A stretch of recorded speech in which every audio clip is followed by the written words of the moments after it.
Hey everybody, welcome back to the channel. In a little bit of a different setting, you've never seen me here before. You'll learn more about why we have this setting on July 27th, but nonetheless, the news must go on. Cathie Wood has come out with a really interesting projection.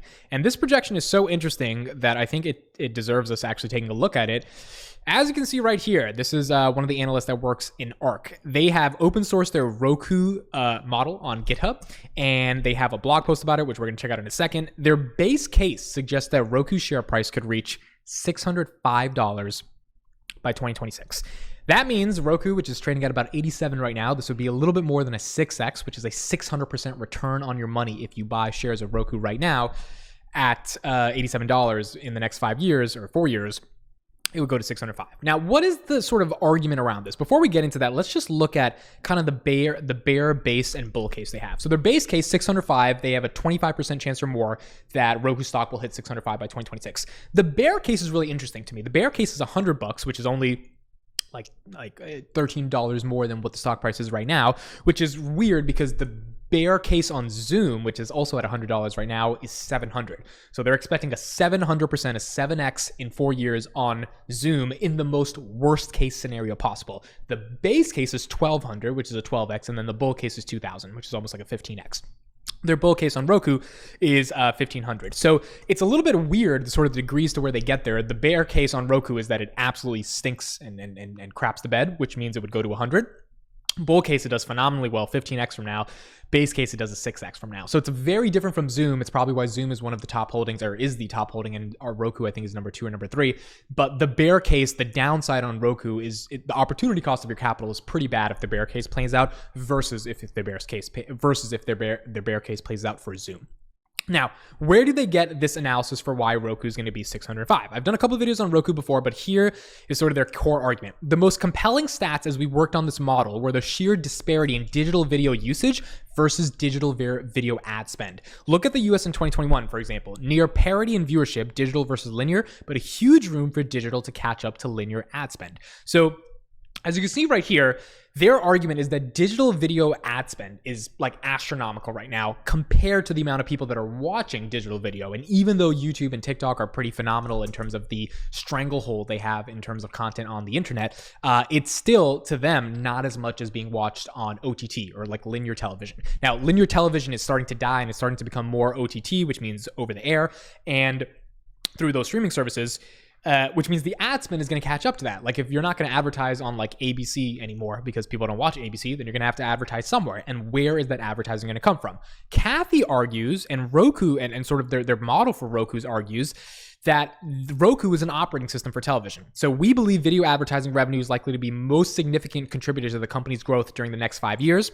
And as a result of their ability to get video advertising out there at scale, if people are going to be watching OTT content over linear content or digital content, which is something like YouTube, then Roku is going to get the benefit of that ad spend. So as you can see, video advertising right here was about the revenue in Roku was about $2.8 billion in 2021.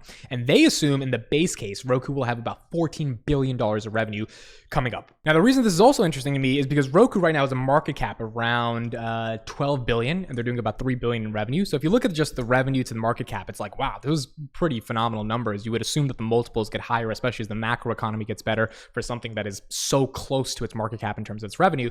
But then you have to get into the question of if this argument actually makes sense at the end of the day. Now, their argument is, according to research, Roku is the number 1 streaming TV platform as measured by hours streamed in the US, Canada, and Mexico, and is poised to become the dominant purpose TV built operating system in connecting consumers, content providers, and advertisers. And in this article, they provide the details around their open source model. Here's what I have a problem with when it comes to this model, and ultimately why I don't buy it. Now, here's the big thing. First of all, ARK is supposed to be an innovation fund, and digital advertising or video advertising to me is not the most innovative thing in the world. At the end of the day, advertising as a business model is not that innovative. So they're trying to claim the reason why Roku gets innovative is because they're this connected operating system that's putting together consumers, people who want to watch content, content providers, independent publishers, people that create the content, and the advertisers all in one place. And to me, they have essentially described YouTube. Like that's quite literally what they've described. They've described a crappier version of YouTube, which is what Roku assumes will be their moat, which is the content channel, or the Roku channel. So if you listen to Anthony Wood, who's the CEO of Roku, kind of talk about this, and I've analyzed his analysis on this before. A couple of years ago, they said, look, they're going to have a unique content moat, which is, yes, they have the best TV operating system when it comes to content, meaning like you don't want to access TVs or smart TVs through Samsung or LG. You want to do it through Roku, because Roku is just like, it's a more user-friendly way to actually get there. That makes sense. The problem is, just because you paid the $29 to be able to get on an operating system, which Roku makes a small margin on through the Roku box, how does Roku monetize you when you're on that platform? The way they monetize you is if they get you to watch content over the air through their operating system that they can sell ads against. And they have hopefully the best data and technology to make sure those ads are effectively targeted. Well, the only way that happens is if you actually get people to watch stuff on the Roku channel.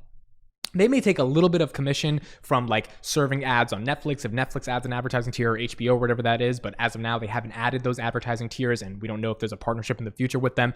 The big thing is on the Roku channel, which if you have a Roku, go on the Roku channel, see the type of content that's there. It's almost like TV channels. Number 145, 146, 147, and you click on it, and then you watch content, and then there's ads in the middle. And the bet that Cathie has on Roku is that that's what people are going to be doing over the next 5 years. People will be loading up Roku channels on their TVs. They'll be sitting back and they'll be consuming that type of content. I think this doesn't make sense. I mean, quite frankly, now I could be wrong about this, but there's two reasons why I think this doesn't make sense. Number one, I think there will be more content consumed on mobile versus sitting back on your couch and propping up the Roku channel. So I just think in terms of the shift of consumer attention, I mean, TikTok is a prime example. People don't want that type of long form content at the level of scale that I think Cathie thinks they can get to, which will allow all that advertising to be done in a meaningful way. Now, there's other countries and there's other demographics in which that may be able to happen, but I think in general that's probably not going to be the case given the shift to mobile. And additionally, when people do sit on their couch, I think they would want to open up something like a Netflix or an HBO, something that actually has quality content, not the Roku channel. Especially if the Roku channel is not becoming a content network or a content house or a content studio. If they're not making their own content, then I don't see what value the content's going to provide if they're not actually building out a unique form of content. I mean, it took Netflix almost 10 years to be able to build Stranger Things and Squid Games, and it's not easy building content is my point. And for Roku to say, oh, we're just going to monetize because we're going to make a bunch of content, I don't see that story or that vision at all. Number two is I think user-generated content is where the moat is. So user-generated content to me is content that is actually uploaded by individual people. And when it's uploaded by individual people into a platform, the platform always retains a moat. And that moat becomes solely based upon how the platform can algorithmically curate that content. There are 500 hours of video uploaded per minute on YouTube. A lot of it is trash, but a decent amount of it is good. And YouTube's job is to figure out what type of that content, what part of that content is good, and show it to the entire world. When you are a creator and you realize, oh, I'm not going to get my content discovered on Roku, I'm going to get it discovered on YouTube because YouTube has an algorithm that's actually recommending my content, then you feel more inspired to use Roku. Why do you feel more to use YouTube? Why? Because you actually see the potential for growth on a platform, and that content that you provide to that platform, which the platform then monetizes and shares the advertising revenue with, never goes away. Like, you're never going to stop posting YouTube because that's where your audience is, and that's where you're going to be able to make money and grow your subscriber base and fan base.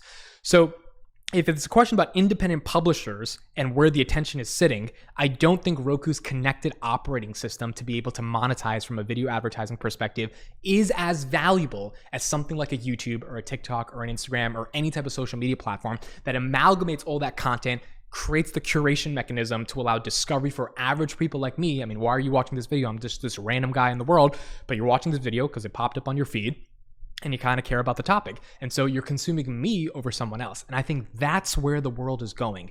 And I think to ignore that is silly, just given what we've seen in terms of the attention shifts that have happened. And that's my macro level thesis before you even think about any of the financials or the EBITDA or any of that stuff for why I don't believe in Roku. Like, and maybe I'm wrong about this, and maybe Roku does end up becoming a super big thing.